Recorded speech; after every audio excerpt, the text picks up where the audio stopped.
হাসনাত আব্দুল্লাহ এয়ারপোর্টে লাশ রিসিভ করার জন্য গিয়েছেন। গতকালকে আমরা শাহবাগে অবস্থান করেছিলাম, কিন্তু আমরা যখন দেখেছি আমরা দিল্লির বিরুদ্ধে দাঁড়াচ্ছি, কারণ এই দিল্লি গত 53 বছরে আমাদের নদীগুলোকে শুকিয়ে দিয়েছিল, যেই নদীগুলোর মধ্য দিয়ে আমার কিষাণ ভাইয়েরা প্রতিনিয়ত জীবিকা আহরণের মধ্যে একটি নতুন বাংলাদেশ গঠনের প্রত্যয় দেখেছিলেন। গত 53 বছরে এখানে আমরা দেখেছিলাম কাঁটাতারের বেড়াটা আবদ্ধ করে আমার বোন ফেলানির লাশ ফেলানো হয়েছিল। প্রতিনিয়ত প্রতি মাসেই আমাদের বাংলাদেশি নাগরিকদের তারা ধরে নিয়ে গোলের মুখে অস্ত্রের তাক করে প্রতিনিয়ত তারা লাশের বন্যা আমাদেরকে উপহার দিচ্ছে। আমরা আরো দেখতে পেয়েছিলাম তাদেরই একটি দাবিদার গোষ্ঠী বাংলাদেশ আওয়ামী লীগ ট্রানজিটের মতন একটি হঠকারী সিদ্ধান্তের মধ্য দিয়ে বাংলাদেশের যে সার্বভৌমত্ব অখণ্ডতা তা ভারতের হাতে তুলে দিয়েছিল। কিন্তু আমরা যেভাবে হলো দিল্লির বিরুদ্ধে এই গণ আন্দোলন গণ অভ্যুত্থান বিপ্লবে অংশগ্রহণ করেছি, তেমনি ভাবে আমাদেরকে পিণ্ডির বিরুদ্ধেও সতর্ক থাকতে হবে। আমাদেরকে ইতিহাস ভুলে গেলে চলবে না। আমরা কিন্তু 71-এ একটি লড়াই করেছিলাম। এই 71-এর লড়াইটি ছিল সাম্য, মানবিক মর্যাদা এবং ন্যায় বিচারের লড়াই। 71-এর লড়াই ছিল বৈষম্যের বিরুদ্ধে লড়াই। আমরা যদি 71-এর লড়াইকে ভুলে গিয়ে 24-এ পথ চলি, তাহলে আমাদের বাংলাদেশ ইতিহাস থেকে ভিন্ন খাতে প্রবাহিত করার অনেকে প্রচেষ্টা চালাবে। এই জন্য আমরা বলি, আমাদের পূর্বপুরুষরা যে লড়াইটা করেছিলেন 47 সালে, স্বাধীন মুক্তির পথ দেখিয়েছিলেন, 71-এ শোষণ বঞ্চনার বিরুদ্ধে একটি স্বাধীন রাষ্ট্র প্রতিষ্ঠা করেছিলেন, 24-এ সেই স্বাধীনতাকে আমরা উদ্ধার করেছিলাম, রক্ষা করেছিলাম। এই স্বাধীনতাকে গণতান্ত্রিক পন্থায় নিয়ে বাংলাদেশকে একটি স্বাধীন পররাষ্ট্রনীতির ক্ষেত্রে আমরা নিয়ে যেতে চাই। এটা জাতীয় নাগরিক পার্টির রাজনীতি এবং এই স্পষ্ট বক্তব্য আমরা 18 কোটি মানুষের কাছে রাখতে চাই। অনেকে কথা উঠিয়েছেন যে জুলাই যোদ্ধাদের নিরাপত্তা চাই, নির্বাচন প্রার্থীদের নিরাপত্তা চাই। আমরা এইসব বিভাজনের রাজনীতি চাই না। আমরা বলবো যে বাংলাদেশে 18 কোটি মানুষের আমরা নিরাপত্তা নিশ্চিত করতে চাই।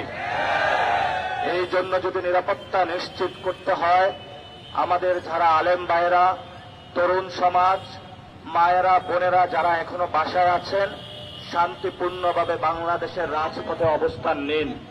কারণ ভারত থেকে আওয়ামী লীগ, শেখ হাসিনা প্রতিনিয়ত বাংলাদেশ বিরোধী চক্রান্ত করে যাচ্ছে, আর ভারত নগ্নভাবে সেটাতে সমর্থন জুগিয়ে যাচ্ছে।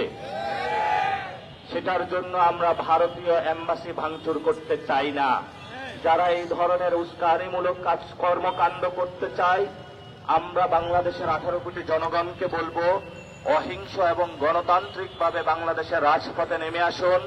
যারা এখানে সাবোটেজ করতে চায়, সাংবাদিকদের উপরে হামলা করতে চায়, যারা বিভিন্ন এম্বাসিতে অ্যাটাক করতে চায়, তাদেরকে আপনারা নিউট্রাল করে আপনাদের ভাই বোন হিসাবে, সহযোদ্ধা হিসাবে রাজপথে নিয়ে আসুন। আমাদের যেমন আবেগ রয়েছে, অনুভূতি রয়েছে, তেমনি ভাবে আমাদের মনে রাখতে হবে আমরা মানুষ, আমাদের লজিক দিয়েও কাজ করতে হবে। আমাদেরকে যেমন আবেগ দিয়ে কাজ করতে হবে, তেমনি ভাবে এটা ভুলে গেলে চলবে না। যদি কোনো এম্বাসিতে অ্যাটাক হয়, যদি কোনো এই ধরনের সাবোটেজ অ্যাক্টিভিটিস এখানে চলে, তাহলে বহির শক্তি এখানে ইন্টারভেন করার সুযোগ পাবে। আমরা এই ধরনের কোনো সুযোগ দিতে চাই না। বাংলাদেশে 5 তারিখে যখন কোনো সরকার ছিল না এবং 5 থেকে 8 তারিখ পর্যন্ত আমরা দ্রুত সময়ে, সেই সময়ে আমরা কয়েকজন উদ্যোগ নিয়ে বাংলাদেশে একটা সরকার গঠন করে দিয়েছিলাম। কেন দিয়েছিলাম? কারণ বাংলাদেশের সেই সময় স্ট্যাবিলিটি ছিল না, বহির শক্তি ইন্টারভেনের সুযোগ ছিল। এই সরকারের অনেক দোষ থাকতে পারে, আবার এই সরকারের অনেক ভালো কাজ থাকতে পারে, কিন্তু ওসমান হাদির মধ্যে দিয়ে আমরা এই সরকারের যে ভঙ্গুর অবস্থায় রয়েছে, তারা যে সরকার চালাতে পারছে না, তারা যে অ্যাক্টিভ হচ্ছে না, সেটা আমাদের সামনে আরো দৃশ্যত হয়ে উঠেছে। তাহলে আমাদের বর্তমান সময়ের কার্যক্রম হবে গণতান্ত্রিক উপায়ে। যদি বাংলাদেশের সকল মানুষ মাঠে থাকে, তাহলে এই সরকার অনেকগুলো কাজ হাতে নিতে পারবে, যেই কাজের মধ্য দিয়ে আমরা বহির শক্তি মোকাবেলা করতে পারবো। তেমনি ভাবে দেশের অভ্যন্তরে বহিঃশক্তির যারা স্যাবোটেজ করে তাদেরকেও আমরা নিবৃত্ত করতে পারবো। এই জন্য সকলকে আহ্বান জানাবো, সাংবাদিক বন্ধুরা, আলেম সমাজ, নারীরা, সমাজের প্রত্যেকটি অংশীজন আপনারা মাঠে নেমে আসুন। এই নামাটা কোনো দলের জন্য নয়, এই নামাটা হলো আপনার অস্তিত্বের লড়াই। কারণ আপনি যদি ঘরে বসে থাকেন, অনেক সাবোটেজ গ্রুপ রয়েছে যারা আপনার ঘরে গিয়ে বদলি করতে চাইবে, যারা আপনার বাসা জ্বালিয়ে দিতে চাইবে। আপনি বাসার বাইরে এসে রাজপথে তাদেরকে মোকাবেলা করতে হবে। সাথে সাথে আমরা ভারতকে হুঁশিয়ার করে দিতে চাই, আপনি যতক্ষণ না পর্যন্ত শেখ হাসিনাকে বাংলাদেশের কাছে হ্যান্ড ওভার না করবেন, ততক্ষণ পর্যন্ত 18 কোটি বাংলাদেশের মানুষ রাজপথে অবস্থান করবে, বিপ্লবী পরিবেশ থাকবে। যদি দক্ষিণ এশিয়ার শান্তি প্রতিষ্ঠা করতে আমরা চাই, যদি ভারতের অখণ্ডতা তারা রাখতে চায়, যদি ভারতের শান্তি শৃঙ্খলা তারা ফিরিয়ে আনতে চায়, তারা অবশ্যই বাংলাদেশকে শেখ হাসিনাকে ফেরত দিতে হবে। আমরা ধৈর্য ধারণ করেছিলাম, শেখ হাসিনার বিচারের রায়ে ফাঁসি হয়েছে, আমরা সেই বিচারের রায় বাস্তবায়নের অপেক্ষায় রয়েছি। ভারত যদি এখানে গোয়ার্তমি করে, ভারত যদি এখানে কোনো ইন্টারন্যাশনাল অন্য কোনো খেলা খেলতে চায়, বাংলাদেশের 18 কোটি মানুষ এটা কখনো ইনশাআল্লাহ মেনে নিবে না।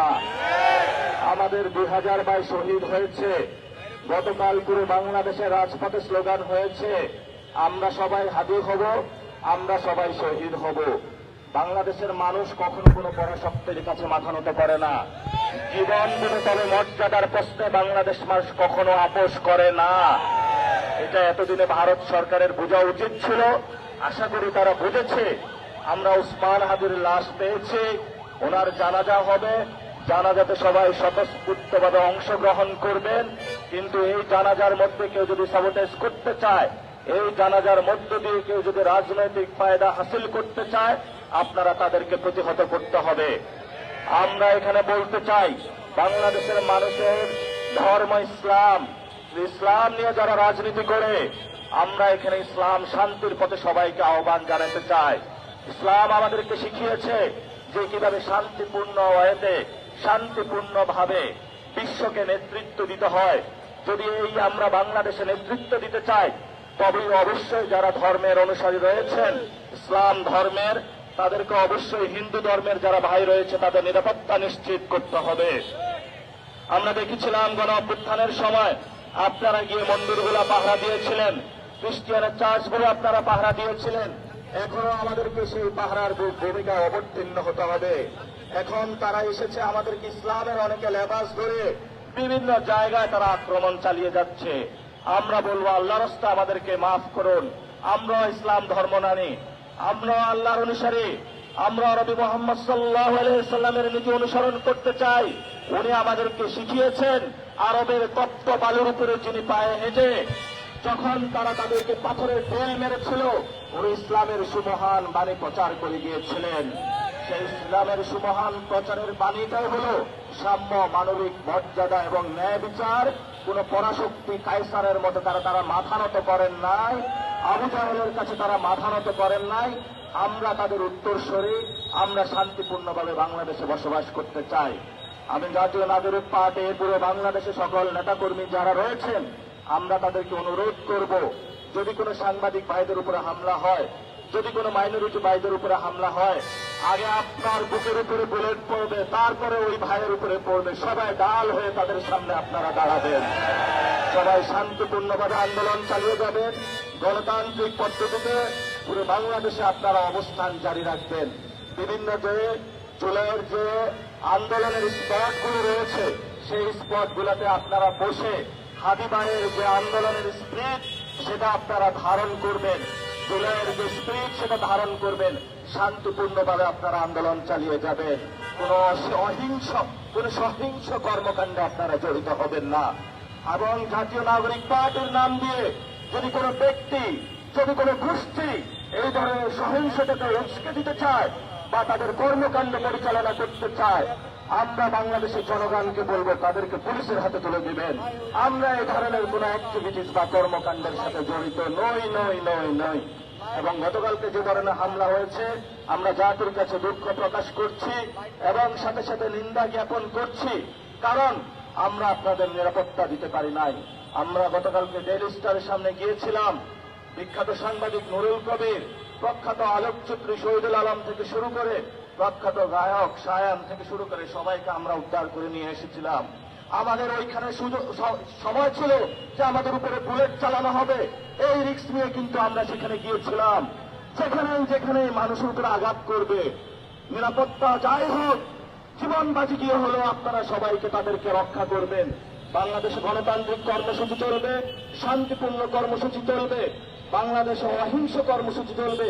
এই কর্মসূচির জন্য নাগরিক কমিটি, নাগরিক পার্টির হাত ধরে সকল কর্মকর্তা এবং কর্মচারী থেকে শুরু করে বিভিন্ন অফিসে যারা রয়েছেন এবং যারা আমাদের নেতৃত্ববৃন্দ রয়েছেন, সবাই আমরা হাত ধরে শপথ করি যে আমরা গণতান্ত্রিক লড়াই করব, আমরা কোনো সহিংস কর্মকাণ্ডে যাব না, আমরা অহিংস লড়াই চালিয়ে যাব। সাথে সাথে ভারতের সাথেও আমরা আপোষ করব না শেখ হাসিনাকে ফেরত দেওয়া পর্যন্ত। এবং বাংলাদেশে ভারত নয়, কোন দেশে আধিপত্য ইনশাল্লাহ আমরা মেনে নিব না এবং জুলাইয়ের স্পিরিটকে ধারণ করে রাজপথে আমরা আমাদের অবিচল লড়াই চালিয়ে যাব। সবাই ইনশাল্লাহ এই কমিটমেন্টে থাকবো। ইনশাআল্লাহ আমরা সবাই হাদি হব, যুগে যুগে শহীদ হব। আমরা সবাই হাদি হব, যুগে যুগে শহীদ হব। আমরা সবাই হাদি হব, যুগে যুগে শহীদ হব। আমরা সবাই হাদি হব, যুগে যুগে শহীদ হব। আমরা সবাই হাদি হব, যুগে যুগে শহীদ হব। তুমি কে আমি কে, হাদি হাদি। ভারতীয় দালালেরা হুঁশিয়ার সাবধান, ভারতীয় দালালেরা হুঁশিয়ার সাবধান। আমরা যেমন দিল্লির বিরুদ্ধে দাঁড়াচ্ছি, সাথে সাথে দিল্লির বিরুদ্ধে কোন রাজনৈতিক জনগোষ্ঠী দিল্লির বিরুদ্ধে দাঁড়ানোর সময় যদি আমাদেরকে পাকিস্তানের রাজনীতির দিকে ফেরত চালাতে চায়, আমরা এই রাজনীতি বাংলাদেশে চাই না। আমরা আত্মমর্যাদা স্বনির্ভর হয়ে বাংলাদেশ গড়তে চাই। যারা ভাঙার কাজ করছে আমরা তাদের সাথে নাই, আমরা গড়তে চাই। রক্ত বিন্দু দিয়ে আপনাদের রক্ত এখন কাজে লাগাতে হবে।